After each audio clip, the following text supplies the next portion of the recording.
Hello दोस्तों, आपका स्वागत है एक नई सीरीज़ में। इस सीरीज़ में हम यूपीएससी के 2013 से 2019 तक के क्वेश्चन पेपर को सॉल्व करेंगे।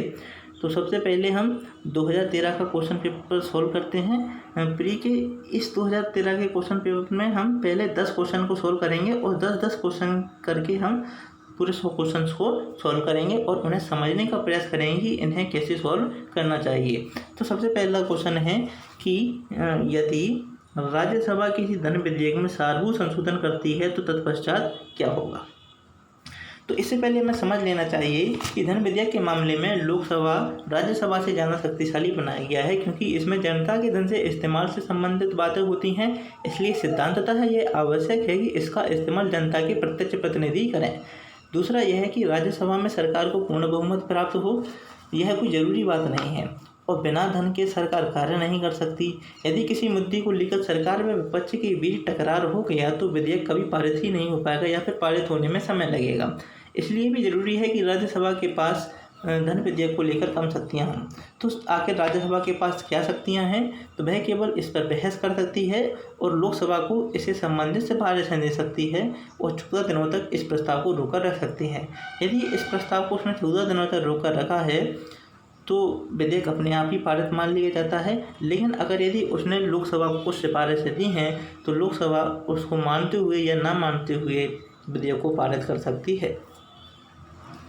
तो इस प्रकार हम इसके ऑप्शंस को देखें तो पहला ऑप्शन है कि लोकसभा राज्यसभा की अनुशंसाओं को स्वीकार करे या अस्वीकार करे, इस विधेयक पर आगे कार्रवाई कर सकती है। तो पहला ही इसका आंसर सही है। दूसरा क्वेश्चन है कि निम्नलिखित में से कौन सा एक सही है। भारत में एक ही व्यक्ति को एक ही समय में 2 या अधिक राज्यों में राज्यपाल नियुक्त नहीं किया जा सकता। दरअसल 7वां संविधान संशोधन 1956 जब हुआ था तो उसके बाद एक व्यक्ति को एक से अधिक राज्यों में भी राज्यपाल नियुक्त किया जा सकता है। ये प्रावधान 7वें संविधान संशोधन 1956 के द्वारा कर दिया गया था। ऑप्शन इस प्रकार पहला ऑप्शन गलत हो जाएगा। ऑप्शन नंबर बी, भारत में राज्यों के उच्च न्यायालय के न्यायाधीश राज्य के राज्यपाल द्वारा नियुक्त किए जाते हैं, ठीक वैसे ही जैसे उच्चतम न्यायालय के न्यायाधीश राष्ट्रपति द्वारा नियुक्त किए जाते हैं। तो ऑप्शन बी भी गलत है। इसमें सिर्फ राज्यपाल से सलाह ली जाती है, बाकी राज्यपाल इनको नियुक्त नहीं करता है, कॉलेजियम के द्वारा इनको नियुक्त किया जाता है। ऑप्शन सी में हम देखते हैं कि भारत के संविधान में राज्यपाल को उसके पद से हटाने हेतु कोई भी अभिकथित नहीं है। यह बिल्कुल सही है, क्योंकि राज्यपाल को केंद्र के एक प्रत्यक्ष प्रतिनिधि के रूप में देखा जाता है और संविधान में ऐसी कोई प्रक्रिया नहीं है जिसके माध्यम से हम राज्यपाल को हटाएं। जब सरकार की इच्छा हो वह उसे वापस बुला सकती है। इस प्रकार ऑप्शन सी सही है। अब हम तीसरा क्वेश्चन देखते हैं। ये सिंपल क्वेश्चन है, इसमें सिर्फ हमसे एक लोकेशन पूछी गई है और जब हम ज्योग्राफी का पढ़ लेंगे और थोड़ा सा भी ज्ञान होगा तो समझ जाएंगे जो एटलस पर्वत है उसकी सिचुएशन क्या है, उत्तर पश्चिम अफ्रीका। और इसमें सिर्फ यही पूछा गया कि इनमें से कौन सा एक सही है, तो ये सही है। इस प्रकार ऑप्शन भी सही हो जाएगा कि एटलस पर्वत कहाँ है, तो उत्तर पश्चिम अफ्रीका में। फोर्थ क्वेश्चन पर आते हैं हम। हमसे कहा गया है कि निम्नलिखित कथनों पर हमें विचार करना है। ठीक है, विचार करने से पहले इसके ऑप्शंस को भी साथ में लाना जरूरी है। और किस चीज़ पर विचार करना है, भारतीय शिला वस्तु के इतिहास के संदर्भ में, मतलब शिला वास्तु यानी जो शिलाएँ होती हैं उनके वास्तु के संदर्भ में, उन पर जो कलाकृतियाँ होती हैं उनके संबंध में है। तो बादामी की गुफाएं भारत में प्राचीनतम अवशिष्ट जलकृत गुफाएं हैं, यह गलत है। क्योंकि सबसे पहले तो हम मध्य पाषाण काल में चले जाते हैं जिसमें हम भीमबेटका जैसी गुफाओं को देते हैं। इस प्रकार ये पहला ऑप्शन गलत है। दूसरा हम देखते हैं कि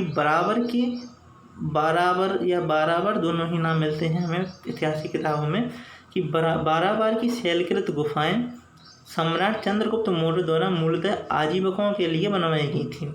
इस क्वेश्चन में हमें समझना चाहिए कि ये जो बाराबार की गुफाएं हैं ये आजीविकों के लिए नहीं बनवाई गई थी। कैसे हम समझ सकते हैं कि जो चंद्रगुप्त मौर्य थे इन्होंने जैन धर्म ग्रहण किया था बाद में जाकर, तो जैन धर्म ग्रहण किया तो ये जैनों के लिए बनवाते, आजीविकों के लिए क्यों बनवाते। इसलिए हम दूसरा ऑप्शन गलत कर सकते हैं।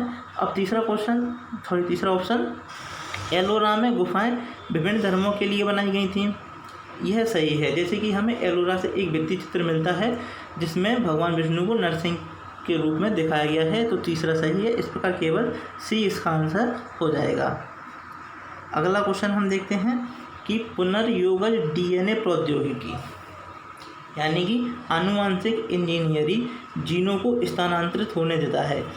तो आनुवांशिक इंजीनियरिंग जैसा हमें पता होना चाहिए, हमारे जो जीन होते हैं इनमें परिवर्तन से संबंधित होती है।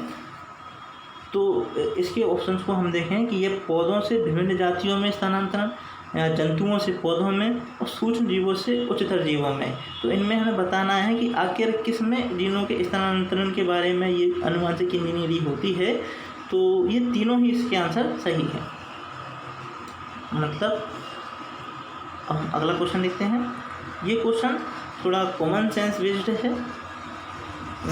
कैसे इसको हम समझते हैं, जैसा कि इसमें बताया गया है कि भारत की यात्रा करने वाले चीनी यात्री युआन च्वांग या हुएनसांग ने तत्कालीन भारत की सामान्य दशाओं और संस्कृति का वर्णन किया है।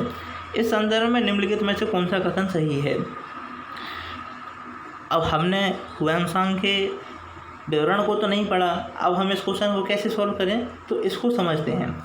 जैसा कि इसमें पहला ही ऑप्शन बताया गया है कि सड़क और नदी मार्ग लूटमार से पूरी तरह सुरक्षित थे, जबकि ये हम यदि थोड़ा सा भी इतिहास के बारे में दिमाग लगाएं तो ये पूरी तरह हम समझ सकते हैं कि गलत क्वेश्चन है, क्योंकि इसमें बताया गया कि सड़क और नदी मार्ग लूटमार से पूरी तरह सुरक्षित थे, जो कि पूरी तरह गलत है। ये हम वर्तमान से थोड़े से पहले तक भी अगर हम जाते हैं, या फिर हम वर्तमान में भी हम किसी जंगल से सड़क से निकलते हैं, तो हम सोचते हैं कहीं डकैती ना हो जाए। तो जब ये बात वर्तमान में लागू नहीं हो पा रही, तो सोचो इतने साल पहले, 1500 साल पहले कैसे पॉसिबल हो सकता था।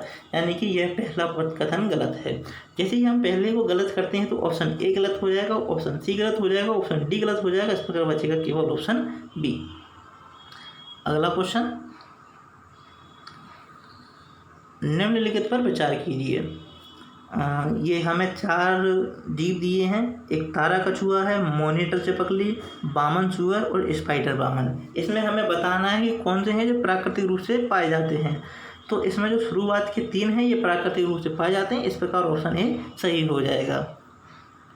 अगला हम देखते हैं कि निम्नलिखित में से कौन से भारत के कुछ भागों में पीने के जल में प्रदूषक के रूप में पाए जाते हैं। तो आर्सेनिक, सार्बिटोल, फ्लूओराइड, फॉर्मेल्डिहाइड और यूरेनियम। तो फॉर्मेल्डिहाइड के बारे में पता होना चाहिए कि ये जल प्रदूषक नहीं होता है। तो जब हम ऑप्शन 4 को काटेंगे, ये 4th नंबर वाला काटेंगे, तो इस प्रकार बी और डी कैंसिल हो जाएंगे। अब बचता है ए और सी। तो इसमें हमें यूरेनियम के बारे में पता होना चाहिए कि यूरेनियम भी जल प्रदूषक के रूप में होता है। इस प्रकार ऑप्शन सी इसमें आंसर होगा।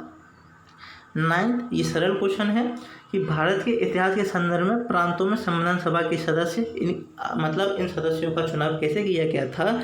तो 9th का ऑप्शन का आंसर मतलब सी ऑप्शन है कि प्रांतीय विधानसभा के सदस्यों द्वारा इनको निर्वाचित किया गया था। इसके बाद हम 10वां क्वेश्चन देखते हैं। निम्नलिखित जंतुओं पर विचार कीजिए। समुद्री गाय, समुद्री घोड़ा और समुद्री सिंह, इनमें से कौन से स्तनधारी हैं। यदि हम थोड़े अलर्ट रहते हों तो हमें पता होना चाहिए ये जो समुद्री गाय है ये भी जो है एक संकटग्रस्त प्रजाति है और वर्तमान में इसके संरक्षण की बात चल रही है। यह एक स्तनधारी जीव होता है। और दूसरा एक समुद्री घोड़ा, तो समुद्री घोड़ा ये हिप्पोकेटस जो प्रजाति होती है उसी का एक मछली होती है। इसका मुंह थोड़ा लंबा होता है और पूंछ थोड़ी सांप की जैसी होती है, तो घोड़े जैसी लगती है देखने में। तो छिपकली तो थोड़ी मछली तो स्तनधारी होती नहीं है। इस प्रकार ऑप्शन नंबर 2 गलत होना चाहिए। और जब हम 2 को गलत करते हैं तो सी और डी चले जाएंगे, कैंसिल हो जाएंगे। अब बचता है ए और बी। तो ए का हमें पता होना चाहिए कि ये स्तनधारी है। और एक समुद्री सिंह सी लायन जो होता है, जो ये सील होती है, लगभग सील जैसा ही होता है पर थोड़ा सा उसमें अंदर होता है, यह भी स्तनधारी होता है। इस प्रकार ऑप्शन बी इसका सही आंसर है। तो यदि आपको वीडियो अच्छा लगा हो तो इसे लाइक करना और हमारे चैनल को सब्सक्राइब करना। धन्यवाद।